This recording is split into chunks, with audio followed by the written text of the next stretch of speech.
మనం స్నానం ఆచరించే వాళ్ళు పాటించవలసిన నియమాలేంటి? అక్కడి నుంచి కుంభమేళా నుంచి వాటర్ తెచ్చి అందరికి ఇస్తా ఉన్నారు గురుగారు ప్రసాదం లాగా. అవి తీసుకోవచ్చా?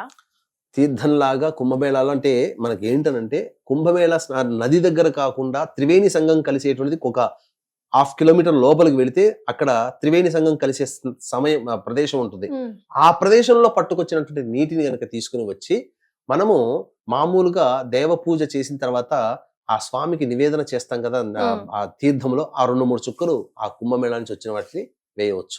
తర్వాత దాన్ని భద్రపరుచుకొని ఉండి కుంభమేళా సందర్భముగా జరిగినటువంటి స్నానం ఆచరించి తదనంతరం అక్కడి నుంచి తెచ్చినటువంటి నీరు మహాపవిత్రమైనటువంటిది కాబట్టి మనకు ఈ యొక్క అనేక సందర్భాల్లో పుణ్య స్నానాలు చేయాలని చెప్పి మనకు రోజులు ఉంటాయి కొన్ని. అటువంటి రోజుల్లో ఈ యొక్క కుంభమేళా నుంచి తెచ్చినటువంటి నీటిని గనక వేసినట్లయితే మనకు అత్యంత ప్రభావం. ఎందుకంటే గ్రహ సంచారం జరుగుతున్నటువంటి సందర్భంలో ఏర్పడింది కుంభమేళా. క్షిప్రా నది ఉజ్జయినిలో 2031 సంవత్సరంలో జరుగుతుంది. అప్పటి వరకు మనం వేచి చూడాలి. కాబట్టి అటువంటి దివ్యమైనటువంటి గ్రహశక్తి కలిగినటువంటి నీటి మన ఇంట్లో తెచ్చుకోవడం వల్ల